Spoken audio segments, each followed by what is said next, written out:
How's it going, everyone? My name is Ritz, and today I'm going to be giving you guys a tutorial on all the things that you need to know for Roblox prospecting, from enchantments to equipment to how to spend your money, where to find certain ores, and all sorts of different farming techniques. If this video does help you out, please leave a like, comment, subscribe, and share this video with someone else who may also need these tips, as that would help me a lot.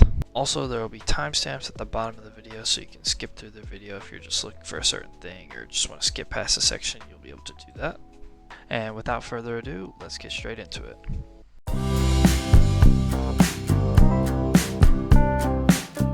So, the first thing that you want to do when you first start Roblox prospecting is you want to go to each different area in the game and you want to interact with these waypoints so that you're able to teleport to each different area in the game without having to walk an extremely far distance and waste a lot of time walking. And I will show you where each of the waypoints is. But also, whenever you go to each area, you want to talk to all of the quest NPCs so that you can begin the quests that they have, so that whenever you're trying to get the next pan or just trying to finish some of the starter quests, you end up getting progression on some of the harder quests that take a little longer without even trying. So the first location that we will start in is the Rubble Creek Sands, and you have John here who will give you your first two quests. He has two different quests for you to complete, which are fairly easy. Then you have the trader here who has a 3-stage quest where you have to give her 3 different items, but once you finish all 3 of her stages, she'll give you a 20% sell boost, which is really useful. And then obviously here is the waypoint for the Rubble Creek, and now I'll go to the Fortune River and show you everything that is there.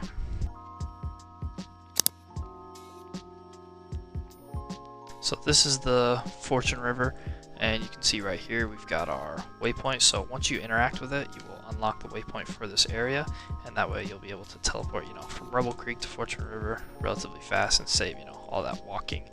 Our first quest is going to be this engineer here who has a 1-stage quest. You've got this tired prospector here, which I believe is a 2-stage quest. Could be wrong there, could be 1, but I believe it's 2. Here's where you buy pans and shovels and stuff. And then you have this fisherman here who is a 1-stage quest, so that's all of the Fortune River. And then I'll take you to the next quest, which will be in the enchantment area. So this is the enchantment area. This is where you take Aurorite and enchant your pan to get different enchantments, which I will go over later in the video more in depth. What enchantments you want, what you want to keep, what you want to do, everything like that. But you have this archaeologist here who has a 1-stage quest just to enchant your pan 1 time, and that's that. So then I'll show you everything in the Sunset Beach. So this is going to be the waypoint that you want to interact with in order to unlock it to teleport to the Fortune River and the Rubble Creek. Here's a pirate here that you can talk to get a 1-stage quest, and then we've got the lighthouse quest here, which is a little unique because finishing this quest will give you a +3 luck boost that you can see in the bottom left, but also it allows you to travel to the volcano island, which just came out in the most recent update, and get everything over there, which is currently the best area in the game. So yeah, you come around here, you got this lightkeeper here who has a 1-stage quest, so that is everything in the Sunset Beach. And next I'll show you everything in the Fortune River Delta.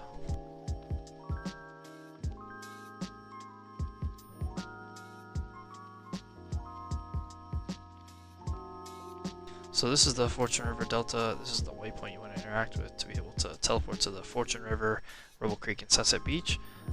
Here's an old prospector who asks to see 1 pay night, which is a pretty difficult quest if you're early game. But yeah, that's everything in the Fortune River Delta. So you're going to want to teleport back to the Fortune River so I can show you the cave.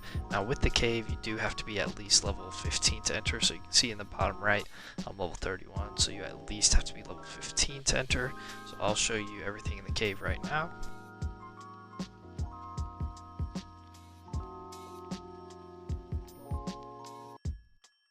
So this is the cave, which consists of the Crystal Cavern River and the Azraelite Oasis down there. You've got your head researcher here who gives you a 1-stage quest. You've got the scientist here who gives you a 1-stage quest. Here's the waypoint so that you can teleport to all the different areas to and from. And then we've got our botanist down here who has maybe the hardest quest in the game, which is to give her a Prismera, which is, probably one of the rarest mythics in the game. It's, very hard to get. You just have to give it to her and she'll just take it from you, which is, kind of messed up. But another thing about the cave is behind the waterfall, you have this secret room back here. Oh, there's a solar flare. But there's a secret room that you can gain access to by putting a starshine, diamond, and emerald in. And you'll have this shovel and pan for 125 million, but also it gives you a +5 luck boost for just opening it. So that's another thing in the cave. And next, I'll show you how to get to the volcano island. So first, you're going to want to go to this waypoint and teleport to the Fortune River. Then walk over past the Tired Prospector to this dock where you have the ferryman who will take you to the Caldera Island, which is basically the volcano island. No one calls it that, but so you say yes, I'll take you here.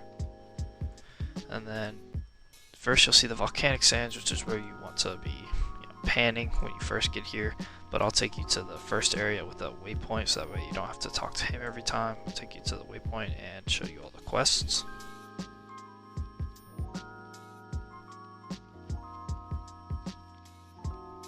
So this is the waypoint for the Caldera Island. It won't show up as the volcanic sands waypoint whenever you try and teleport here. It'll show up as the Caldera Island waypoint for whatever reason, I'm not sure. I think it'd make more sense to be the volcanic sands waypoint. That's just me. So we've got the ranger here who will give you the quest. It's just a one-stage quest. And next we'll go to the Windswept Beach, which is just over here, and I'll take you there now.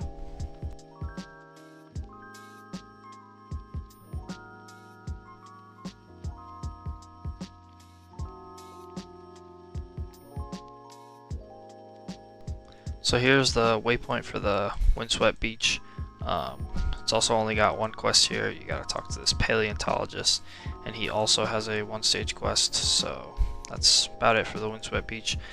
Next, I'll take you to the inside the volcano.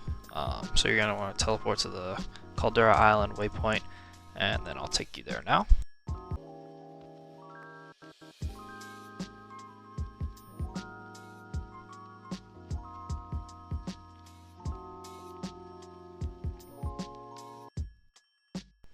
So this is the entrance to the volcano, and you have the Flame Priest here who has a one-stage quest. You have to give him a fire opal so that you're allowed to actually mine in the volcano. But even if you don't give him the fire opal, you're still, allowed to walk down here and claim the waypoint and buy everything down here. You're just not allowed to mine down here. So we'll go ahead and do that right now. Should be just a quick journey right down here. Right around this corner, we've got this is the magma furnace, just called the volcano. Got the waypoint here, so this is the last waypoint. So now you have every single waypoint, so you can teleport anywhere you want to at any time. So yeah, that's every quest and every waypoint. Which, as you first start the game, you may not see the point, but trust me, once you get down the line, those waypoints are really useful. So yeah, that's everything on all the waypoints and all the quests in the game. So next section I'll be covering is enchantment. I'll add a list of all the enchantments on screen now so that you can see for yourself, what enchantments are in the game.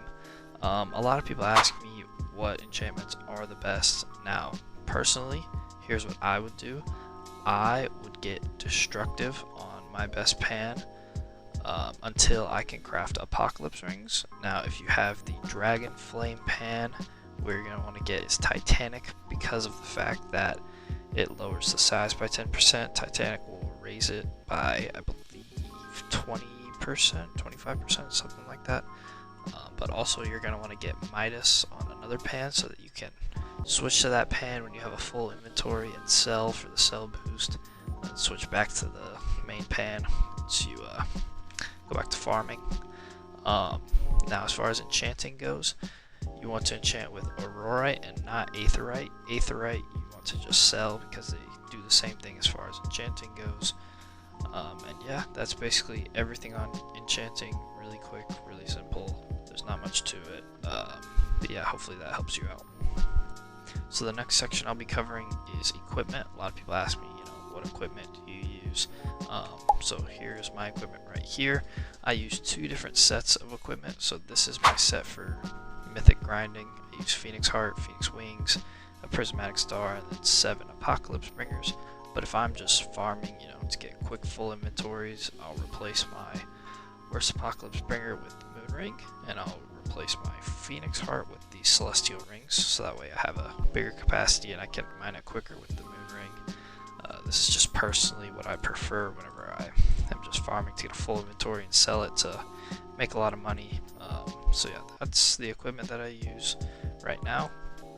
So the way that equipment works is that you craft, your equipment based on the materials you have, and you get a star rating. So you can see that these are all 5 stars. You want to get 5 stars so that you can get the highest max and min as far as the stats go, and then it will give you a random percent, and you can risk it and get a higher percent. The blacksmith, which will cost a good amount of money, and it can get worse, it can get better. It's really a gamble.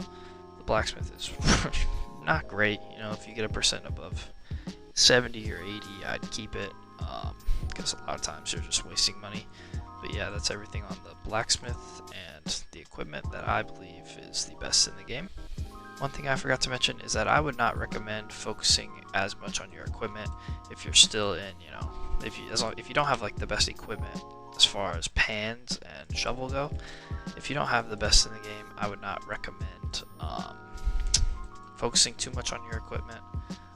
It's just a waste, as long as if you don't have the best equipment in the game, I would recommend reforging. It's just wasting your money when you could be saving for the next pan. And also, whenever I am using my mythic hunter set, I use the Earthbreaker shovel because the dig speed is 1, and it still fills up my inventory fast, or in 1 scoop. It's where my Dragon Flame shovel, it takes 1 scoop, but it's a little bit slower.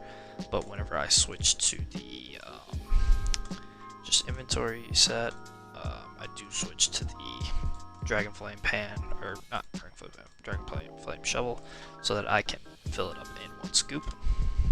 So yeah, forgot to mention that, but there's that. Next thing I'm going to cover is shard and money usage.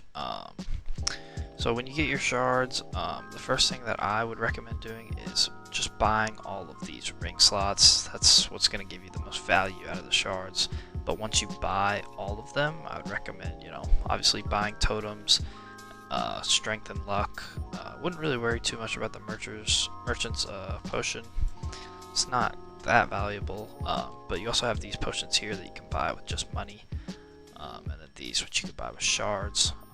But what I would recommend, I don't place a lot of totems. Usually I'll just try and server hop and see if I can find a meteor shower or some place with totems already down, so that way I don't have to waste my personal totems or my personal shards. I just use someone else's, which may be frowned upon, but it's just saving money in my opinion. So that's how I would spend my shard slash money, since there are potions over there which cost money. But yeah, so the last thing that I'm going to cover is ore location. So a lot of people ask me what's the best place to get certain ores, because you can get ores in a lot of different locations. So like you can see here, you can get Infralume here, you can also get it here, you can get it here. What I would personally recommend is I would go to the location with the most mythics. So even if you don't get this specific mythic, you're still getting a mythic. So like here you can see you can only get Infralume and Vortessence here, but if you go to say the Volcanic Sands, you can get Infralume, Flare Bloom, and Pink Diamond.